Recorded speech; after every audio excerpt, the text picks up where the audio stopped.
All right, so now we are past the boring stuff, navigating through and just looking around the platform. We're actually going to get into how to manage and do some different tasks on the platform, and we'll begin with event management and training scheduling. And the best way to really learn how to do this is to have your own screen open and have your SportsBlock account open and actually follow along and do it with me as I'm speaking through it. But we'll jump straight into it. So all you need to do to get started is to go to the events tab, and you'll have a few sessions that we set up for you to really get you off the ground during onboarding. And then what you can do is from this middle tab, or this middle drop down, you can actually select a different event or group that you want to look at. So we're going to select SportsBlock FC Men's 2023. And if we select the results and fixtures tab down the bottom, this will allow us to view the different training sessions that we've set up, or there's different schedules, that we've set up. So if we were to go in and want to edit a individual schedule, what we could do is go edit fixtures. It'll take us across to the scheduling tool, and then we can select to find a certain round. So let's say it was for sometime around December, find a certain round, and we can add in an extra training session that week. So if we wanted to go to December, we could go December 25th. We'll choose one of the fields that we've set up, and we can link it to SB Juniors 1, select the training session, select the team that's going to be there as well, and then we can add in the time that we want that event to be at. So that is how you add an individual event. And when you've actually added in the individual event, so it might just be one extra training session that you wanted to add in, you do save changes, and you have the option to automatically notify all of the affected parties. So in this case, it would be SportsBlock United Men's by email. So if you don't want them to be notified, if you just want it to come up on their team dashboard, you uncheck this. But if you do want them to receive an automated email saying there's been a change and this is what it is, click Save Changes, and that will send that change through to them via email, and it will appear automatically on their dashboard. Now, once that has been sent out, you get a notification telling you that it's gone out successfully. But you may actually want to go in and just reschedule a whole event. Let's say you scheduled it wrong, or you've had to push it back. The way you can do this is by going Edit Details. And on this first page, we'll just click through. There are a few. This is essentially your admin details for that event. You can change the competition color on the calendar view, make a few different changes here if you want, including the location. But what we're going to do is just click through for this example, and we're going to go to the event scheduling page. So this is where you have all of your different event details and really get into the nuts and bolts of being able to schedule your event. And you will notice, because it's an event that's already kicked off or has already been scheduled, it's locked. So what we can do here is unlock the event. And then by unlocking it, we're able to reset this event and reschedule it right from the start. And what we can do is we're going to, if it's just a standard training session, we have it as a league because it's a recurring event each week. It's a weekly event. You choose the number of weeks you want it to be played on. We'll select the date that we want this event to start on. So we'll do from the 28th of November. It'll be for 20 weeks. All you need to worry about here is how long you want the actual event to be. So if it's a training session that's an hour and a half, just make it an hour and a half. Don't worry about adding in a match interval or a time gap between the matches. Select the number of rounds you want. So we'll do one round a week for 20 weeks.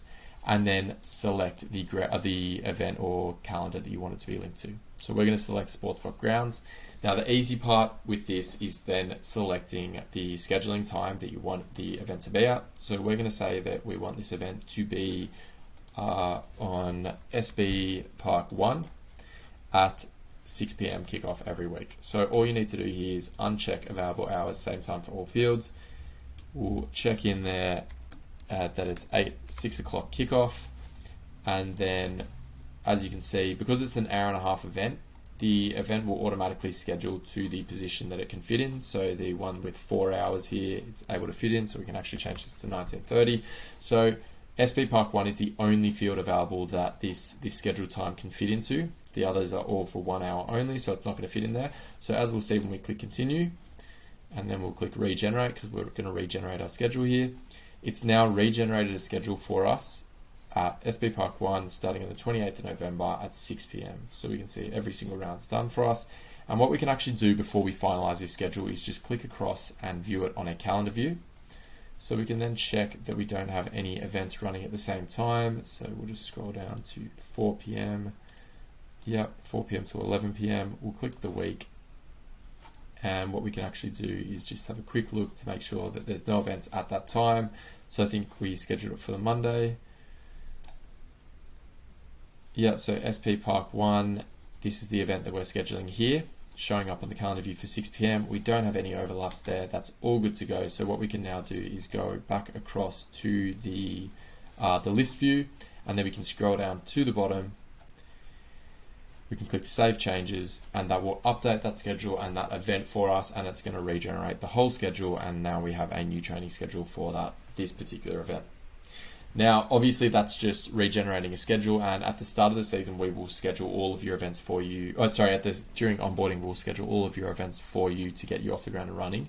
But there will be times throughout the season that you need to make a change to a particular event, or you just want to make a quick change to some events that you've got set up. And the way you can do that is by going into Venues, and then clicking SportsBlock Grounds clicking the name of your grounds or your venue. And on the next page, you'll be able to get that calendar view again, but this is where you can really start to have some flexibility with moving around any events or competitions you have set up. So what we're going to do is first go into the event that we've just set up. We'll go 28th of November.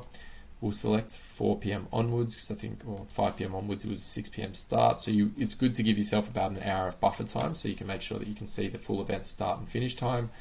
And then we're going to do it over, we'll just leave this view. So this is defaulted to the day view. We're going to leave that view. And what we can see here is the event that we've just set up. So if you need to see any of the event details, you can click on that event and it's going to give you some more specific details. If you wanted to go in and edit some of those details, you could. You can go in and make some changes there. But the easiest way to make a quick change, let's say, training's been pushed back or been, changed to a different oval, what we can do is just drag and drop that fixture and move it straight away to a different time. So that individual event is now going to start at 7 p.m. What we can also do is click enable email notifications, and this will mean that anytime I'm making these changes on the schedule, so if I put it back to 6 p.m, it's going to shoot out an automated email to everyone in my SportsBlock United men's team, and it's going to let them know that there's been that change on the calendar. And it's also going to obviously update, regardless of whether you've clicked enable email notifications or not, it's going to automatically update on their training schedules as well. But it will, if you do have this button clicked, it's going to send them out an automated email to let them know there's been a change and to check it on SportsBlock. So that's a very quick look at event management and scheduling tools and how to manage events on your venues. Next, we will be moving into looking at how to view your registrations and sending out your first payment request. So we'll jump across to detailed retro now.